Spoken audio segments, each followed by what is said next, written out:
Welcome back to the Beat the Often Path podcast. I'm Ross Palmer. Today's guest is somebody I've had on the show before, Raven Faber.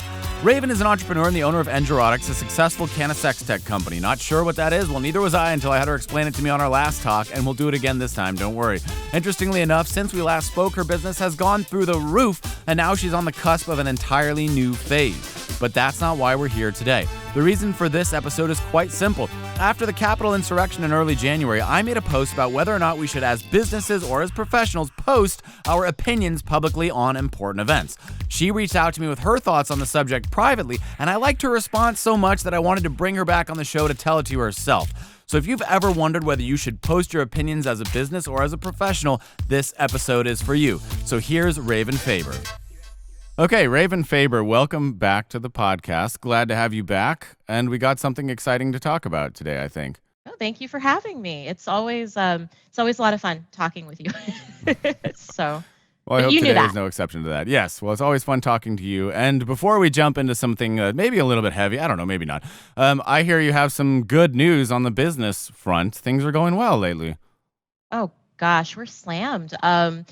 So we are poised for national distribution, and Yes.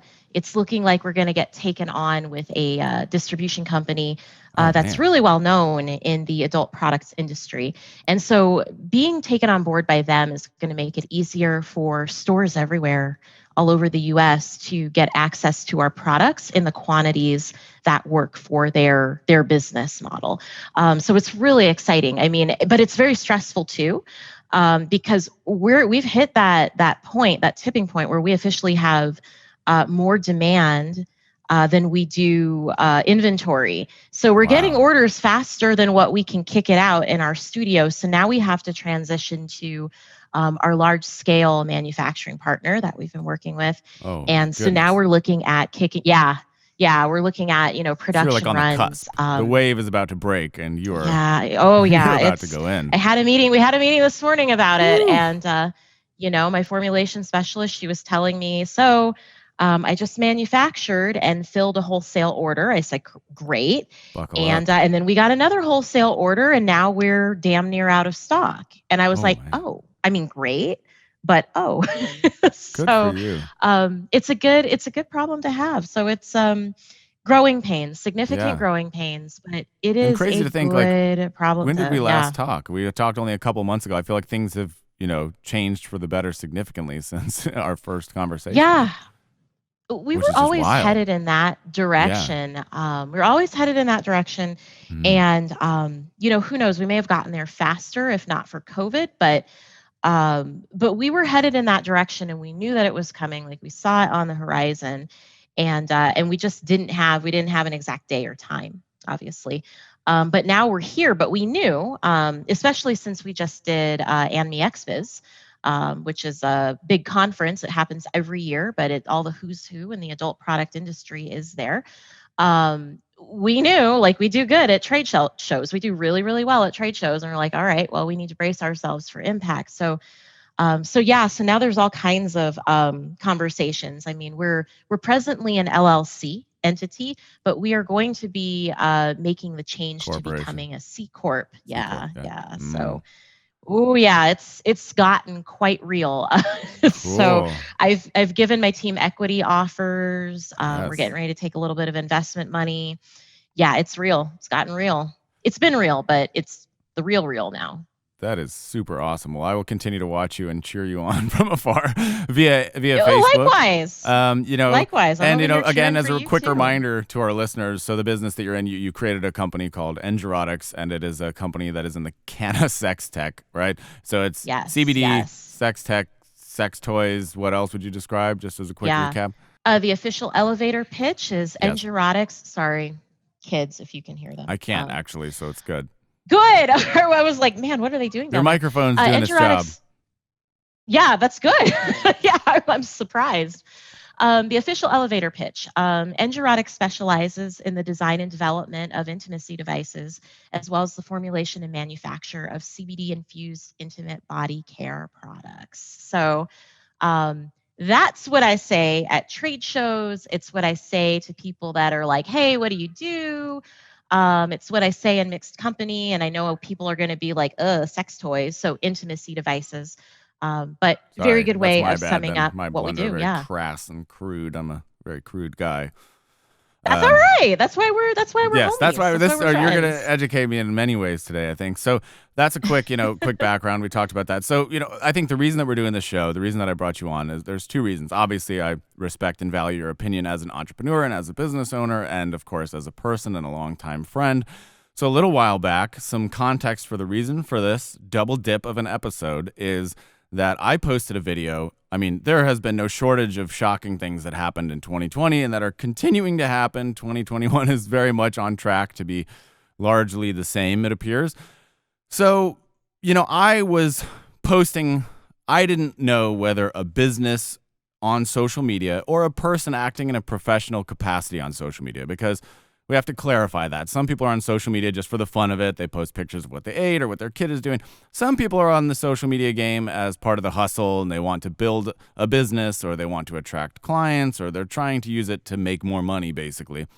So the question that I posed and that I had myself is, to what degree should either a business on social media or a person acting in a professional capacity weigh in publicly on their social media channels about important issues that seem to be ever present? Some notable examples in the last year: the Black Lives Matter protests that were in the early summer, late spring, or the insurrection on the Capitol. Just various things have happened that have been noteworthy, shocking, that are on everybody's mind.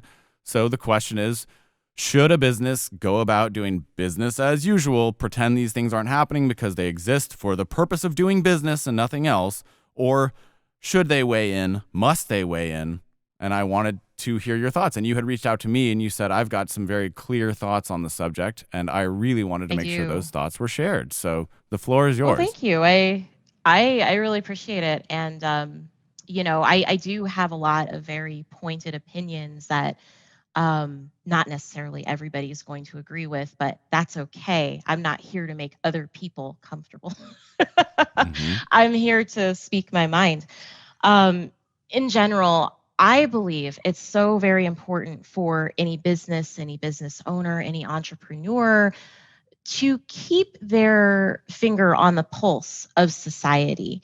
And I'm not saying that, as a business, you need to fly a banner or post a sign or go rah, rah, rah. It's like there's what we call performative allyship.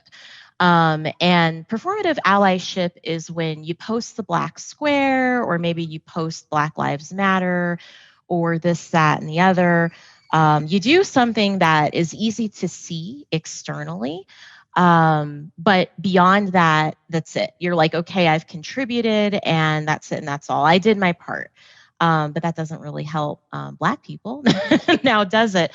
The types of things that I think about when we go through this, especially with the social unrest and the murder of George Floyd and Black Lives Matter, and talking about racism in a very open and frank way, is that, I'm acutely aware as a Black person in America. I'm acutely aware of businesses, brands, people that care more about their bottom line than they do about people. So, for example, it's like if you are running a company and you're running a diverse company and you got a lot of people of color, got a lot of Black people working for you, or what have you, I think it's very important to, you can't just like post the black square. You got to show people that you actually care about your clients who are Black, your clients who are people of color. So when we're going through all of this unrest, George Floyd has been murdered. And I'm not going to mince words. June was a very difficult month for me. It was a very difficult month for Black people everywhere. And it was very painful. It was very hard for me to focus. Like, you could read articles about, here's how you can cope if you're Black and you need to show up to work tomorrow. There are a great many of us who could not focus because of everything that was going on. Because now we're like, reminded in a big way, hey, any one of us could be the next statistic. It's painful. It's painful to see. It's painful to watch. It's painful to digest. If you're a parent, you're like, shit, I have children that are also brown. They're people of color. They're Black. What do I tell them? How do I get them prepared for, this reality? And so it was very painful. So nothing gets under my skin more than to be going through this. Hey, Black people everywhere are in pain. And you have a company that is like, well, we know you're going through a lot right now, but here, buy our shoes. Buy Here's a my shit coupon for code, $19.99. Yeah, just The day very of, the day tone after. deaf. Yeah, exactly. Tone deaf marketing. It's like rather than taking a step back and thinking about, okay, who are we marketing to? Who are we catering to? Is this an appropriate time to run that campaign? Is it an appropriate time to sell to them? Is it an appropriate time to launch that new product line? Are we going to be telling the world that we are in fact tone deaf and out of touch? So it's a lot more than simply just marketing and what your marketing campaign is. It's about like what you value as a person, like your why behind your business. So, for me, I was Black when I was born. I've been Black. you know, I'm going to be Black until the day that I close my eyes and leave this earth. And that's something that is a constant. So when we talk about whether or not to speak out as a business or not, whether or not to speak out and support, whether or not to stand up for what is right as a business and a business owner, um, for the people that can kind of slide under the radar and not draw any negative attention just by keeping their mouth shut, how fortunate for them. How fortunate for them that that's all that they have to do. But for me, and others like me, I have two businesses. And, it really doesn't matter, my opinion. It really doesn't matter whether I choose to speak up or not, because whether I use my company as a platform and use my position as a founder and CEO, use my position like, doing interviews and podcasts and stuff, whether I use those things as a platform to help facilitate change and stand up for what is right, whether I do that or not, I'm still going to be Black. So maybe I choose not to say anything. I'm still going to be Black. There's still a chance that I'm going to get harassed for being Black. There's still a chance that I'm going to get harassed for being a Black woman. There's still a chance that I could be pulled over in traffic and it goes all the way wrong. There's still a chance. So, in my opinion, I'm like, well, shit, I may as well, because that's why I started EngErotics. Like I didn't start either one of my companies to just make a buck. I started them to change the world. I started them to disrupt society and how we view engineering, science, sexual wellness, sex tech, cannabis, as we know it. I started it to facilitate change. And so as a business owner, I feel like it's very, very, very important to build your moral fiber and your ethics right into your business. Like, this is what we stand for. This is what EngErotics stands for. This is what we do. This is who we are. And if you have an issue with that, we don't want your money, because there are plenty of people that are willing to stand up for what is right that will spend money with us. So yeah, and when you think about these things, it's like it's just more. It's more than making a social media post. It's more than putting a sign in your yard. It's more than posting the black square on social media. It's more than that.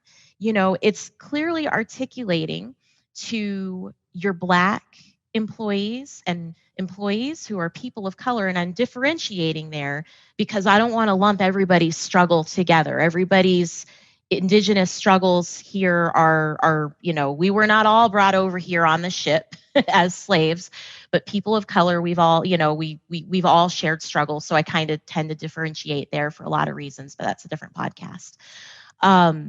you know Making your people of color, your black employees, aware that, hey, we're checking in, we're aware, are you okay? Letting your Black clientele, your clientele that are people of color aware, hey, we see you. We see you and we know that you're hurting. Are you all right? Like, we want to have you as clients. We value you as people. We want you to know that you are safe shopping with us. You are, in fact, more than just an addition to our bottom line. You're more than just a profit or a loss. You are a person, and we value our clients. Like, that is very important. And there's more to that than simply just, hey, we posted a black square today. you know, these things are so Which important. a lot of people, to be fair, a lot of people didn't even do that. Since we spoke, I looked back through a lot of, business influencers or business thought leaders, and I just kind of was curious, what did they post in the last 6 months, 8 months, 10 months?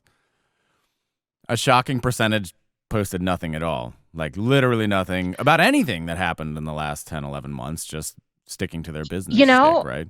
Yeah. I'm gonna share something with you. And there are several people, many people who may not agree, but silence makes you complicit, and neutrality makes you complicit. And when it comes to what's right and what's wrong, there really is no gray area there. Like, the deal. You know what's right. You know what's wrong. And you can't just be like, oh, well, yeah, we see people suffering, but, we don't want to get involved. Like, again, that's a very privileged position that not everybody enjoys. And I will tell you another thing, too, that, this is not the time to tokenize. Tokenizing is never okay. But this is not the time to say, well, we're not going to take a clear stance, and we can't let other people know that we believe this is wrong. We've got to remain neutral here, big air quotes. But what we are going to do is we're going to somehow tokenize our Black employees, or we're going to somehow tokenize, that little sliver of melanin that we have within the company, or that we deal with within the company. We're going to pull that out of our back pocket because, hey, look, no, we've got several Black employees. We've got several, people of color who work for us. We do business with all kinds of Black people. That's kind of like saying, I can't be racist because, I work with a Black person, or I dated a Black man once, or even I'm married to a Black person. Like, that's not how it works. I know that there are a lot of people that don't want to hear that, but that is absolutely 100% not how it works. Tokenization is not appropriate. Like, instead of taking a clear stance, no, well, we're going to tokenize, and we're just going to, pull this Black person out of our back pocket and show people, see, we can't possibly be on the wrong side of history because look, that's not appropriate either. So, there's a lot that goes into this. And another thing that comes to mind. Please. Oh, go ahead. I was going to say, what would an appropriate response be then? From either a business or an individual in a professional capacity on social media? Sure. Before I go there, I want to touch on this other point that popped into my head, because if you already know what you stand for and you are confident in that and you're unapologetic about that, both as a person, business owner, professional, as a business, it's really not that hard to figure out, how you can support, because you're already asking the right questions and you're doing the hard work. I know that a big reason why, a lot of companies, they don't want to, we don't want to get political. Listen, I am more than a checkbox on a ballot, all right? Like, I'm more than that, okay? My humanity and the right for me to live safely and to be prosperous in the United States of America, that's not a political matter. That's a matter of morals and values, all right? Like, I'm more than a piece of legislature. I'm more than that. These Black lives that we're talking about that matter, that should be spared, that should be left alone and kept safe, I am one of those. So I know that there are a lot of businesses out there that, feel like, oh, well, we can't afford to get political. We better not rock the boat because we might lose profit. We might lose clients. We might make people uncomfortable. And my response is this. So what kind of people are you catering to? Good question. Exactly. What kind of people are you catering to? Like, you're not willing to say in any capacity, hey, this is wrong and we're not having anything to do with it. We care about people of color. We care about our clients who are of color. We care about our clients who are Black. We care about our employees who are Black. This is all the way wrong and we won't stand for it. That's not part of the ethics of the company. If saying something like that openly and publicly, however you choose to say it, however you choose to represent, if you're so scared to say that because you may lose clients, who the hell are you marketing to? Who is your demographic? I would argue that you're probably worried about losing racist money. You probably are worried about pissing off your clients that would stand on the wrong side of history. So, so things that we can do as individuals, as business owners, as professionals, like as organizations, things that we can do, responses, like it really starts well before anything like this happens. I mean, the first thing we got to remember is, holding space for other people and practicing empathy for other people. Saying, hey, I know you're going through a hard time and I know Black people are hurting right now. And that really, really sucks. But hey, the bottom line, well, that's not empathy. That doesn't show that you really care. I mean, you got to take a moment and you got to pause and you have to say to yourself, man, there are a lot of people hurting right now. There are a lot of people we do business with that are hurting right now. Maybe we need to take a moment and regroup and think about how can we lift them up? How can we hold space for them? How can we be empathetic? How can we show that we genuinely care about them? And that doesn't include like, hey, look at our latest marketing campaign, or hey, come shop with us. Right. It can be very simple. It doesn't have to be grand. It doesn't have to be like a big sign in your window. Although some businesses go there. It could be simple as like, hey, yeah, it's here in Denver too. It could be like, hey, we're going to call a meeting. We need to have an internal meeting real quick, and we just need to talk about some things. And I need to check in with several of you to make sure that, you guys are all right. Is there anything that you need? We've got work to do. We have a company to run, but still, fuck all that for a minute. Like, what do you need? What can we do? Stop. We need to just, when it comes to reaching out to clients, and I've done this, too, because we got a lot of people of color that shop with us. We got a lot of Black people that shop with us. Reaching out to people, for me, it's been, because it's easy for me because we're a small company, and just saying, hey, girl, like, I know you're out here struggling. I'm struggling too. Let me know if you need anything. Like, of course, I'm always here for product. Like, that, but I'm feeling the way that you are. Like, let me know if there's anything that we can do for each other. I'm here with you in the struggle. Like, just those words of affirmation. But what I'm not going to tell my clients, and this is probably even more obvious, like, what I'm not going to tell my clients, what I'm not going to tell people who work with me, work for me, is, yeah, I know that there's a lot of shit going on and I know it sucks, but man, we got to make that money. We got to make that money. Don't you guys say nothing about this because we don't want to lose money. Yeah, right. Like the thing is that another thing that I encourage businesses to do and for entrepreneurs to do, sorry, I got a piece of cat hair in my eye all of a sudden. There it goes. I know that struggle. When you think about starting a business, when you think about launching a startup, a company, anything, I don't care what it is, you got to think about your why, and you got to think about, okay, who am I as a person? What do I want my company to do? What exactly do I stand for? Because your business the business reflects who's running it. All right. Like something goes wrong, you send out defective products, something breaks. People have a bad experience in your shop. One of the associates is rude to them.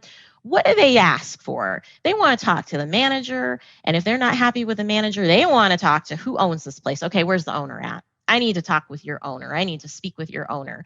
And so for me, this is what I tell everybody. Being a founder, being a CEO of anything, I found, I can boil it down to giving away damn near 100% of the credit, but shouldering 100% of the blame.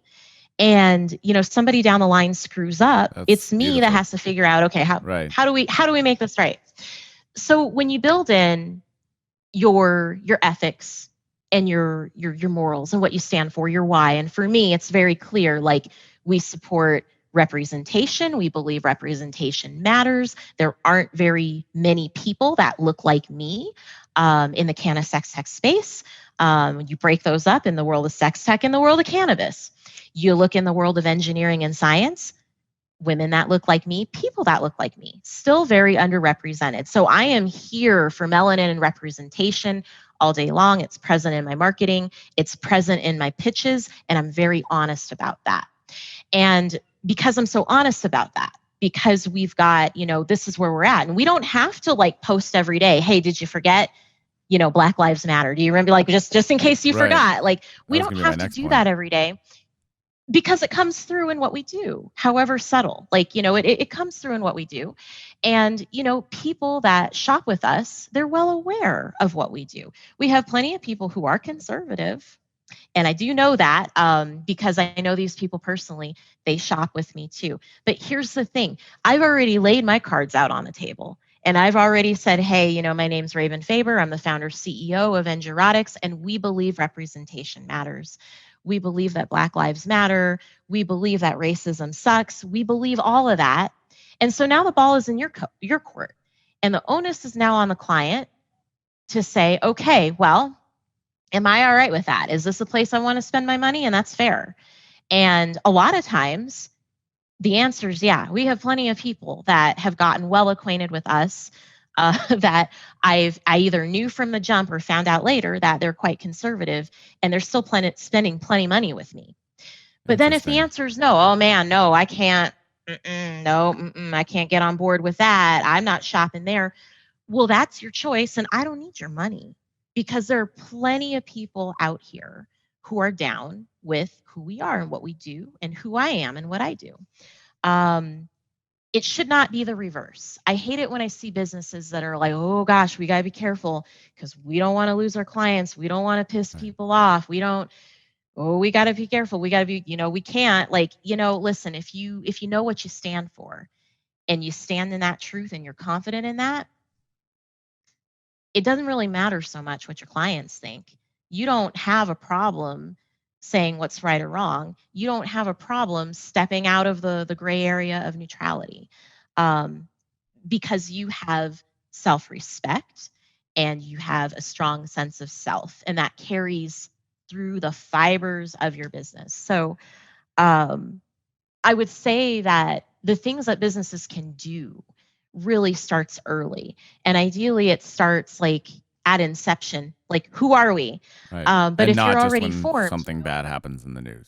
Not just when something bad happens, but or you try to make structural changes instead of one-off campaigns. Absolutely. I mean, the whole tone of the company, like, I mean, like the tone of the company, the atmosphere of the company, like it starts at the upper level, like it trickles down from the leadership, and bad leadership, things like racism, bias, things like that, the things that you will and will not allow within your company, it trickles down from the upper echelon. And when you have like things that just really make a company uncomfortable, hostile for people of color, for Black people or whatever, to work there or to shop there, it's like a cancer. It's like a cancer, and it spreads throughout the organization. It teaches other people in your organization that, hey, oh yeah, that's okay. I mean, we're not saying the N-word, but a little racist joke here and there won't hurt. That's not a big deal. Like, you're setting the tone. Like the leadership sets the tone of what is and what is not acceptable. And so when things like this happen, of course, like your employees are going to look to you and be like, okay, what's Raven going to do today? Like, and that happens, like, anytime something goes wrong, like we've got a major setback. I mean, my team is like, all right, what's Raven going to do? Is she going to lose her mind? Does she need to go have a moment? Like, what's she going to do? Like, yeah. But people look to you as a leader. So I this is all wonderful stuff. Thank you very much. I have one last quick question. Just, something that I've been wanting to talk about for a while. Everything you said is wonderful. I agree with literally everything you said. I think it's awesome.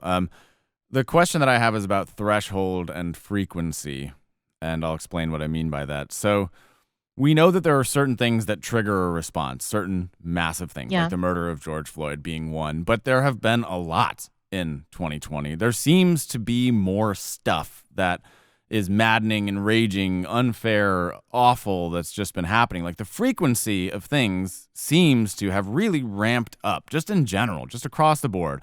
It used to be like one major thing might happen a year, and now it's like it happens every day, every week. There's just so many things that have been happening, each one worthy of outrage. So the threshold is, at what point, what threshold do we say, okay, I need to address this event specifically, and at how much frequency, knowing that there has just been so much stuff? Because I think, do I need to post about it every day? Yeah, right, exactly. Because the way 2020 was, you have to make a post every single day. And that's why when the Capitol riot and insurrection thing and like this treasonous stuff that happened, I noticed that people didn't post about it, but I think it wasn't because they didn't care, but it's because they're literally burned out on feeling shitty. Like you feel crappy all day, every day. That's a real thing. So, the first thing, short answer is no, you don't have to post about it every day. That's counterproductive, in my opinion. That takes away from actual work that you could be doing, because posting is not really like, it looks nice. And if you have something to say it. I think that's important. But, there's a difference between talking that talk and walking that walk. And when it comes to, matters of equality and equity, in topics of racial division and whatnot, there are plenty more people that have all the time in the world to talk that talk. But when it comes time to walk that walk, oh man, nobody's walking. Nobody. I want to point out that, to your point that, there seems to be like more frequency of these things. And, speaking in, when it comes to racism specifically, it's always been happening. It's always been happening. This is nothing new. And any Black person is going to tell you that. Any person of color is going to tell you that. But it is more visible. It is more visible with things like, Facebook Live and, Instagram stories. It's more visible, but it's always been happening. And so lots of us over here were like, well, that's nothing new. Like, where were you guys before? Where were you guys, when all these other young men were killed? Where were you when, this woman was killed? Where were you? Like, where was this outrage with, Rodney King? That was when I was a little girl, in the early 90s, I believe, if I remember correctly. But I was alive, but I was not, old enough to really take it in and understand. This has always been happening. So no, it's like, saying, oh, well, like I posted my daily Black Lives Matter today. That'll do. Job well done. That's not it. It is a structural issue. The work starts from within. The work starts with yourself. And, and it's like things like, okay, another example of, what can we do to support as business owners? You're in a meeting, or you're working with a client, or you have somebody come into your shop, or whatever it is, and maybe you're a white person, and they say something really crazy, just really racist. Are you going to keep your mouth shut for the sake of closing that sale?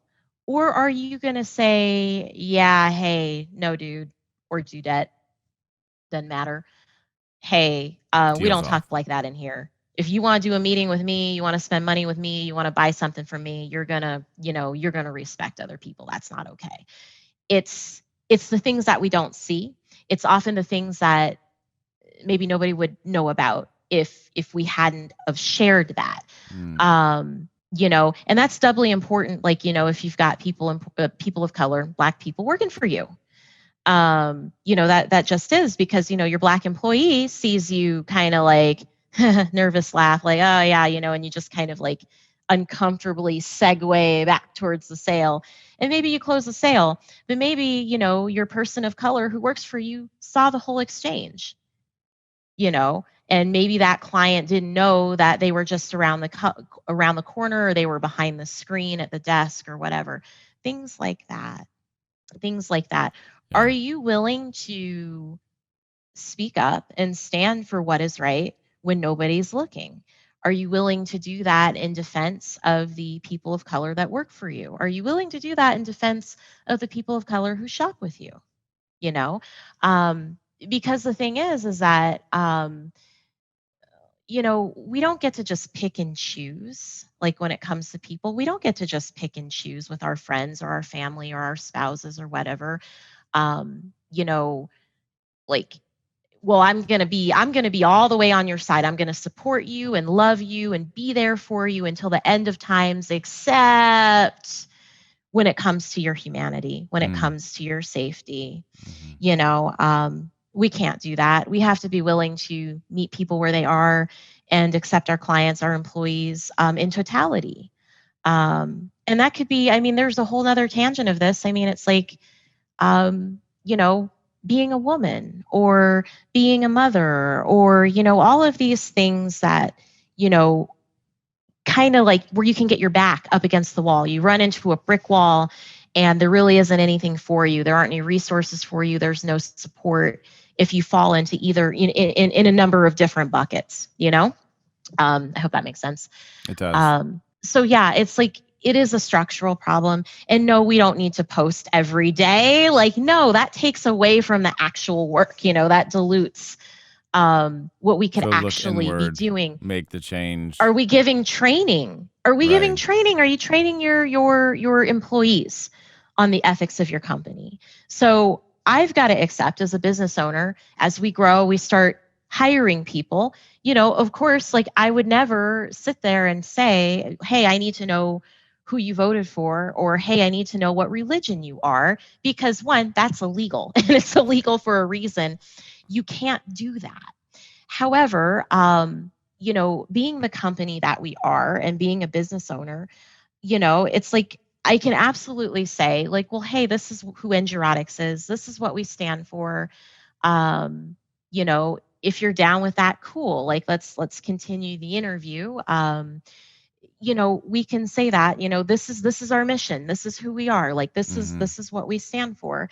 And we can train the people that work for us. Okay, this is what you say.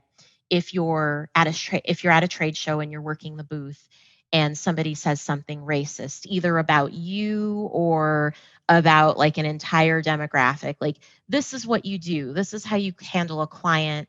If they say something that's just all the way wrong, this is what you can do. This is how you handle it, because we don't stand for that here in the company. So, and that's across both of my companies.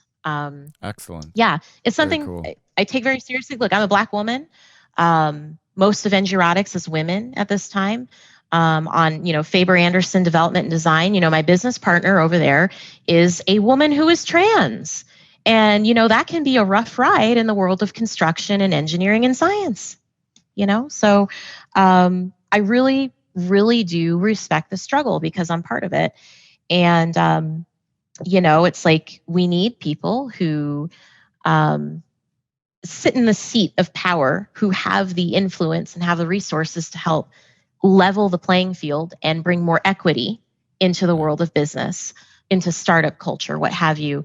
We need them to step up and do work. I have a feeling that you are going to be that person for many years to come, and I'm very much looking forward to what your journey brings you to do. When you are dominating every store in America, then in 10 years or whatever, then we'll chat again. We're on our way there. I know you are. I'm very excited. We're doing the thing. And you know what? I just got to say, I did it all. I did it all. Like, I bootstrapped the entire damn thing. And I did it all while screaming at people that racism sucks and hey, I have a right to live. And it hasn't stopped this you. This is unacceptable. And I it think has not that stopped your example speaks volumes in that regard It has to anybody not who might have and their it doubts, right? Stop other people. Sure. It shouldn't stop other people. Like, you I know, agree. it really should not. So this is important. And there are going to be people, you might get some bad comments on this podcast. Whatever. You might my mom is the only listener anyways. Oh, no way. No, we gotta, I'm gonna share it and tell people to listen. I think it's a fabulous podcast. I'm really impressed with with what you've been doing. I think this is awesome. I appreciate that. Well, I don't want to take up, an unbelievable, I know how busy you are, but I'm really grateful that you came on here and shared this because I thought it was important and I really wanted to share it. And I wanted to make my stance clear as well, because I feel that I myself was guilty because of the video. Like I didn't post as much as I probably could have or should have. And I want to change that. So, I know, where I stand. I'm going to tell you something that a colleague of mine, she owns a couple of stores out in the Bay Area. She said something, I'd never heard it before, and she shared it with me, and I'm going to share it with you. She is, excuse me, there I did it again. So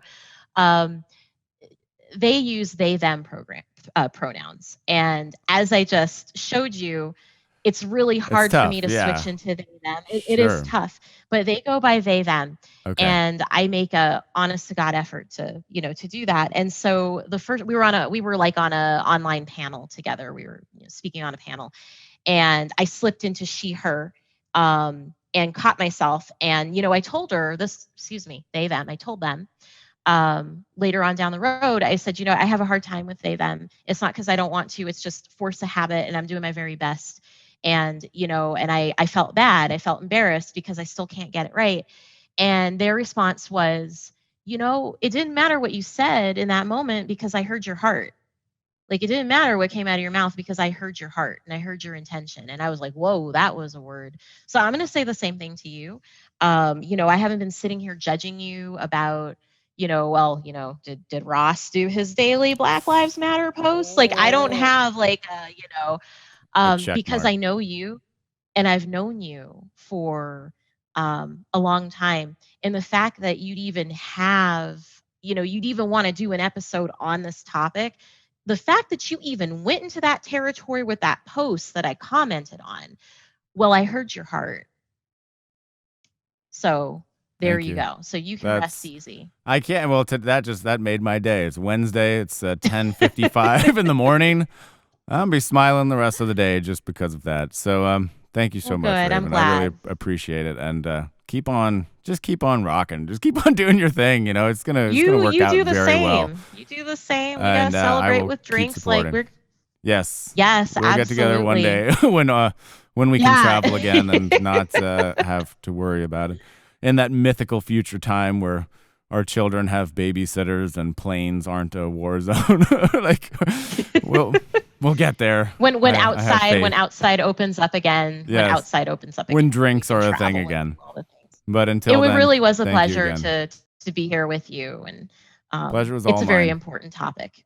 And with that, this podcast episode is over. Thanks for listening to the Beat the Often Path podcast. If you've been enjoying this show, please like, comment, share, subscribe on Apple Podcasts, subscribe to me on YouTube. It would mean the world to me.